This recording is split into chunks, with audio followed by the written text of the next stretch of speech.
Hi. Um, so today I am in my baby's room to record. Just a different setting. I like it so far. Um, and just trying to find like the right lighting. This might seem like it's completely washed out. I mean, it kind of is, but if y'all could tell, like that's a white wall. So it's not like red like this. It's a white it's a white wall. But to get on into the video, I wanted to talk about anger, and how to manage that when, you know, pursuing a Christian lifestyle. Um, and I've been trying to get this video up and just explain what I've been going through in one whole video, but I think I'm just gonna like chop it down to like different videos and just steps, because what I realized is that this definitely did happen in steps for me. So yeah, it'll just, I guess it'll be more relatable and just be able to obtain more information, um, you know, in the steps. Um, so yeah, uh, I'll go into what I kind of, it relates to what I have been going through, but what I just experienced. Um, well, the last couple of days, and what tends to be some type of, not trend, but just reoccurring issue. And I feel like everybody kind of struggles with this, and that's just pretty much, I guess, trying to meet everybody else's expectations of, what they want you to do and who they think that you are. And, in life you have to find yourself, and you have to be comfortable with who you are, and also be comfortable with that transition period. And I'm not saying comfortable to where, you don't do anything, because definitely in a transition period, you want to move forward. So I'm not saying like, just don't do anything, but I'm saying as far as moving forward and trying to become the best version of yourself that you can possibly be. So state what I'll state what I've been going through. Pretty much, for example, I will use a friend from a few years ago.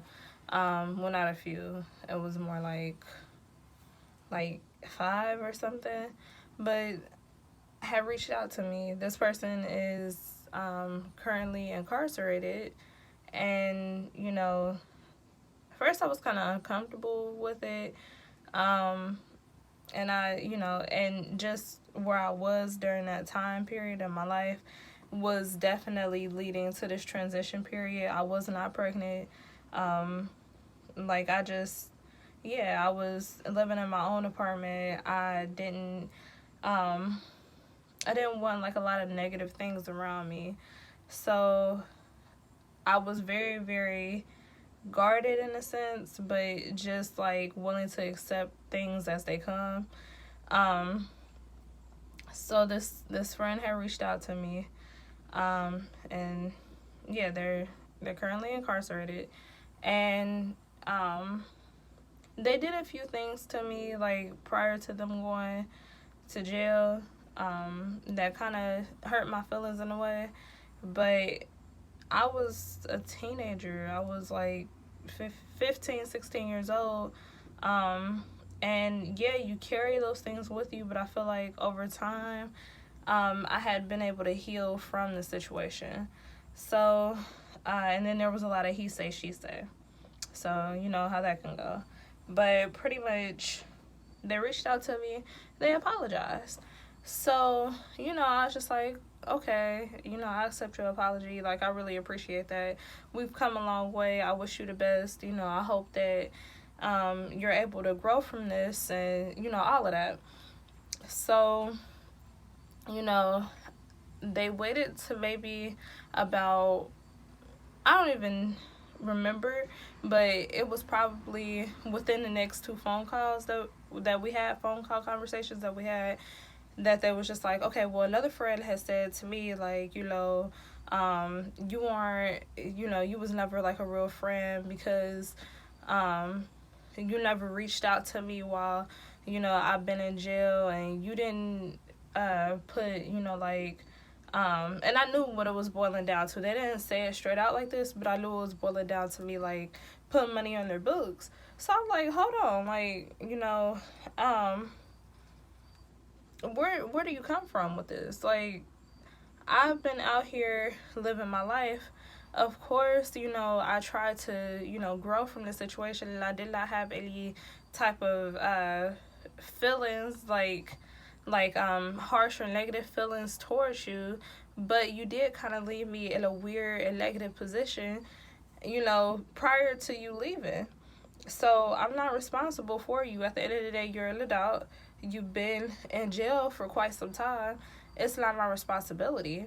Like, we're friends. That's it. Like, I'm not your mom. I'm not your mother. I'm not, your dad. I'm not no type of, relative towards you or anything like that. So I was like, how could that be on me? And, I got upset because I was like, this friend is saying this, but I mean, sometimes people don't have the guts enough to just say what's really on their mind. So it's always a friend that got something else to say about a situation, whatever. But it kind of got me upset, and it hurt my feelings because I was like, I always want to try to be the person that's reliable, that does not judge. I want to be that good friend, and anybody that, comes across or we cross paths or whatever knows that when I'm around, like, they're taken care of, like, in the best of my, ability. Like, I can, try my hardest to do whatever. So it hurt my feelings, but I was just like, what, this person is speaking from a very dark place. And, I mean, at first, yeah, mind you, I was in the transition period. And I said some things. But it was more like you cannot have that type of expectation of me. And then you have this, and that's what I'm noticing too. A lot of people around me have this spirit, this attitude of just entitlement. So I'm like, you can't expect something like that from me, and you haven't been so great of a person to me, like, that's just it. So, yeah.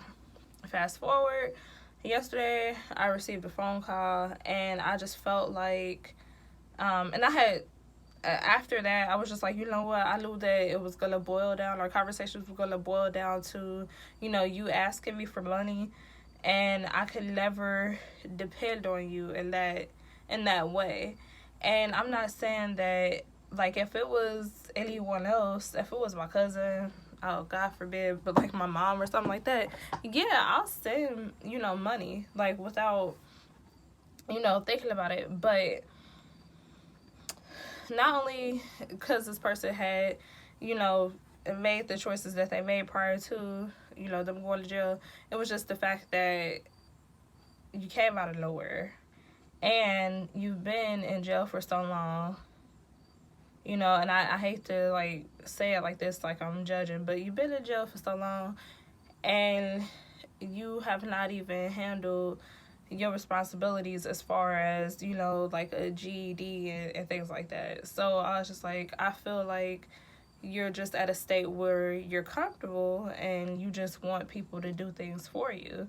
And then I said, after this, don't call me. They definitely called me after that. Because, people just, they say that they hear you, they say whatever, but really they don't. They hear what they want to hear, and then they try to think, when somebody's so stuck on something, they try to think of other ways of how they could get what they want. Like, that's just the reality of it all. So, yeah, that kind of hurt my feelings, but I was just like, instead of taking the call and stepping out of my comfort level, because also when I did call this friend, like, I mean, they just got straightforward to like a bunch of questions that I wasn't even comfortable with, like, what type of car do you drive, where do you live? It was just very evasive, and I felt like they had a different agenda. And I feel that when God tells you something like that, then you should just go with your first instinct. And also, speaking off of that, Maya Angelou said it better herself. When someone shows you who they are, believe them the first time. So it might not take the first time that they actually do something to you for you to, justify like who they are. And especially with me, like, I tend to, when I get mad, I tend to build a case. You do something to me once, I'm just like, okay. It's literally like, fool me once, shame on you. Fool me twice, shame on me. And then it's like, it's building up. And then I try to find reasons and things like that for, people's actions, and even end up blaming myself, which that's not okay. And it festers, and, I try to put it away, and then it turns into anger. So I didn't take that phone call yesterday, and I'm glad that I didn't. I just ended up blocking the number, but I felt like we have a lot of mutual friends. I felt like, maybe these friends or something like that. Like, it was pretty much like a who sent you type of thing. Like, why are you randomly calling me and I told you not to, and then you didn't call me. I blocked the number, like, you didn't call me for some time or whatever. Like, it was weird. So, I just felt like maybe some of our friends probably mentioned, like, okay, yeah, she's pregnant or something like that. And I don't know, I'm very guarded in this pregnancy as far as energies and who to entertain and stuff like that. So yeah. And that's just not the only thing. I feel like with people, when people have a certain image or, want certain things from you, they try to keep you in this bubble, and they try to make you out to be a person that, you're not completely at all, or not anymore. And I don't feel like it's wrong to grow from things, even if you gotta let a person know, hey, that's not me anymore.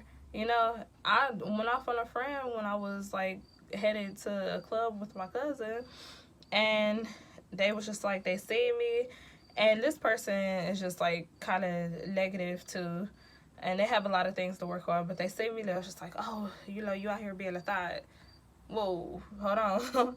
Hold on, because I do, like, I'll be quick to punch, like, so that's something too to work on. But I'm just like, where did that come from? So me and my cousin ended up going off on this person, like, hold on, like, who was you talking to?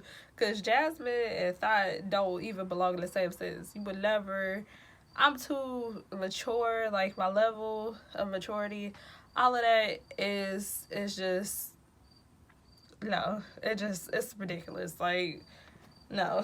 But yeah, and you have to catch people and let people know. So I did make a few notes as far as and these are actually things that's kind of been helping me along my way relate to other things. One of my other struggles with anger, and that is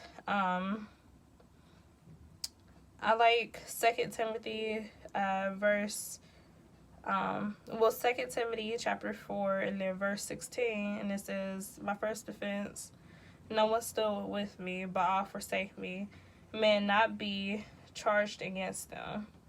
So I like where that said that, because sorry, that wording was just so wrong, but I like that this said, this is pregnancy brain.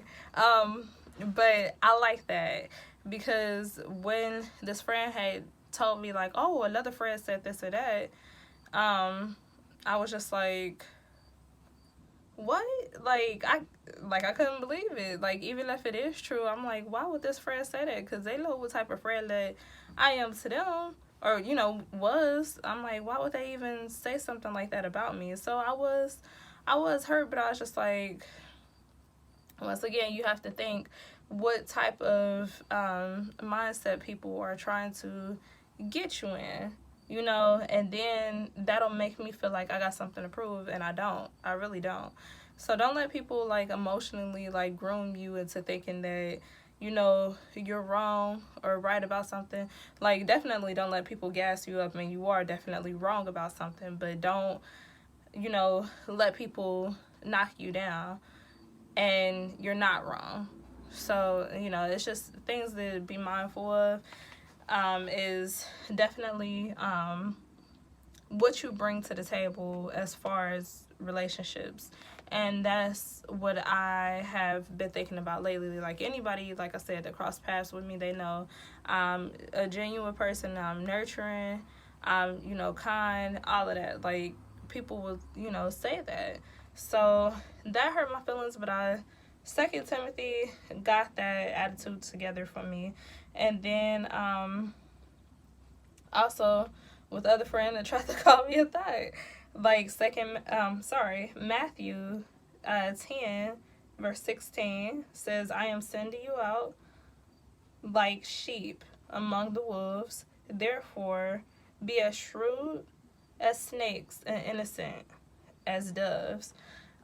So to me, when I try to always keep in mind, be slow to anger, is definitely to consider, okay, how can I go about letting this person know in a Christian-like manner? So I feel like this is God's way of letting me know, hey, it's okay, to be angry, because I definitely thought I thought it was a sin to get angry. And I was upset. I don't know why my chair keep going down. But I was upset that the fact that I even got angry. It's okay. You just cannot act in sin. You cannot act upon your anger in a very sinful manner. So when I read Matthew chapter 10 verse 16, I was just like, okay. He is going to send us out into the world and around these people that won't have the best spirit or attitude about them. But it says to be shrewd as snakes. So that is, standing your ground pretty much. And innocent as doves. Do not act out of sin.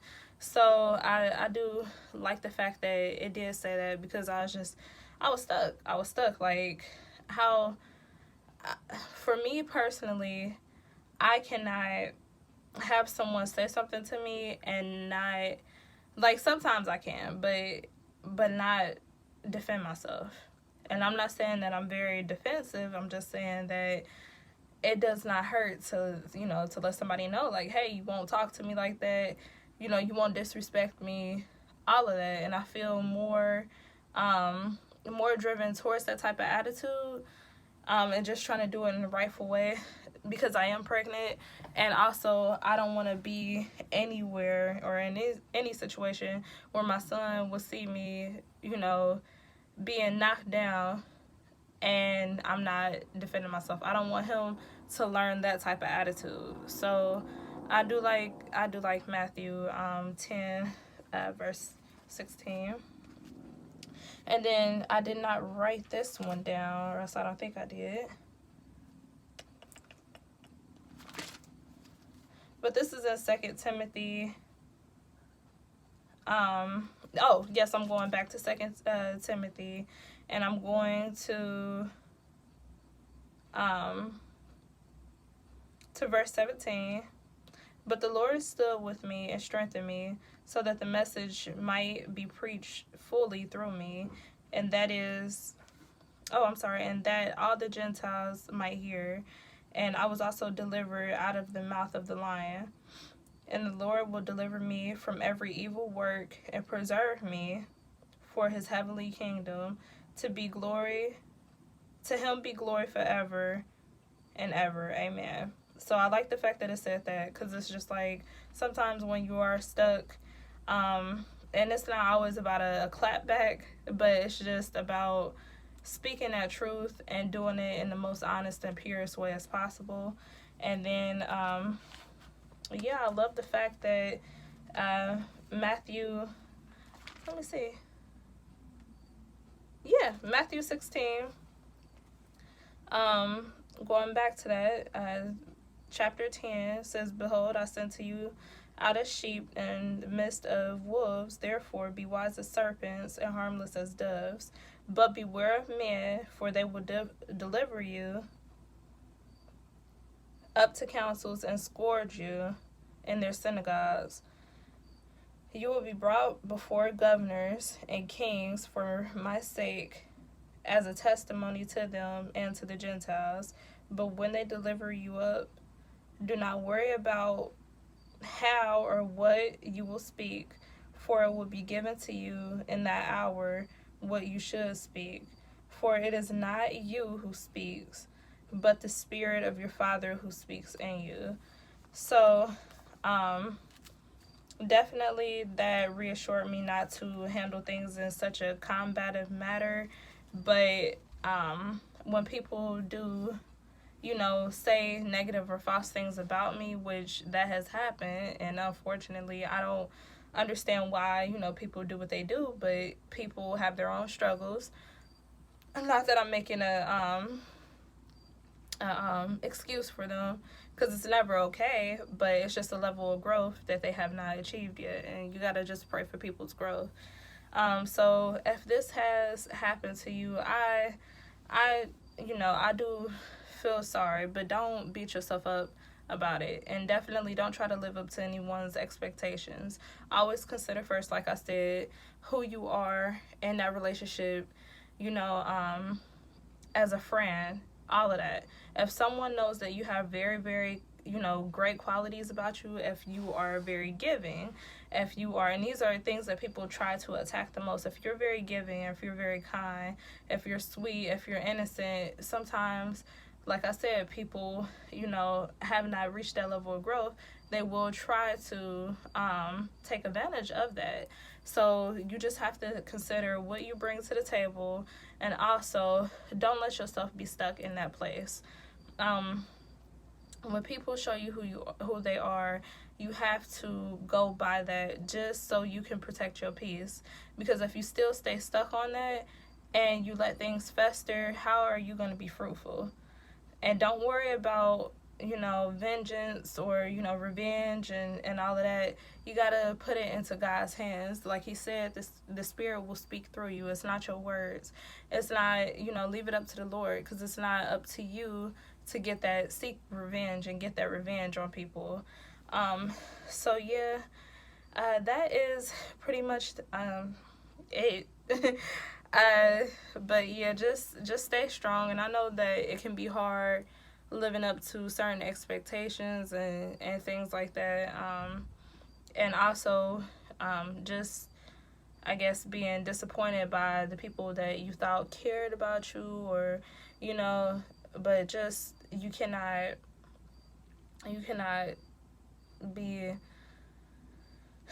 be upset by it. Like, we're all learning at the end of the day, and like I said, just try to speak into them the truth, and God, not just preach to people, but just speak what speak the knowledge, because that's what God is using you for.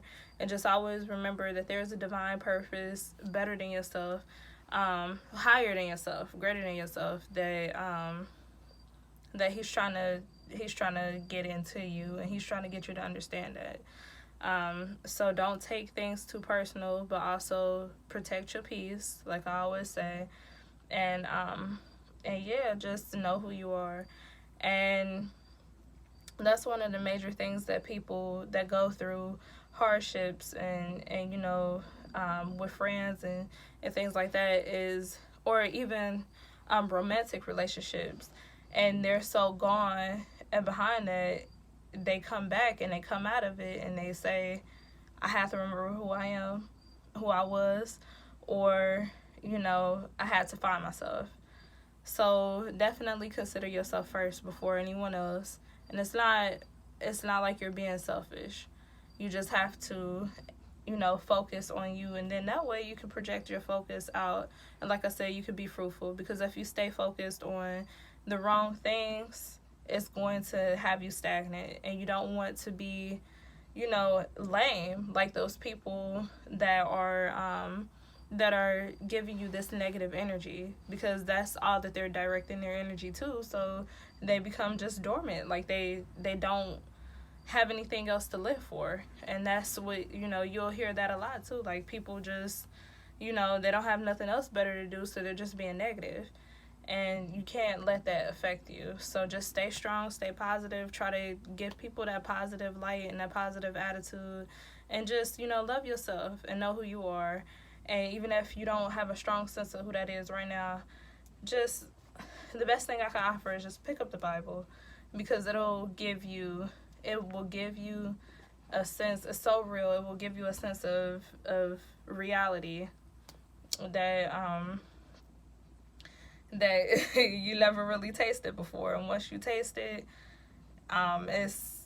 it's hard to get away from it. And just accept it and love it, and know that God loves you. I love you too. And thank you so much for watching, and bye-bye. Have a good one.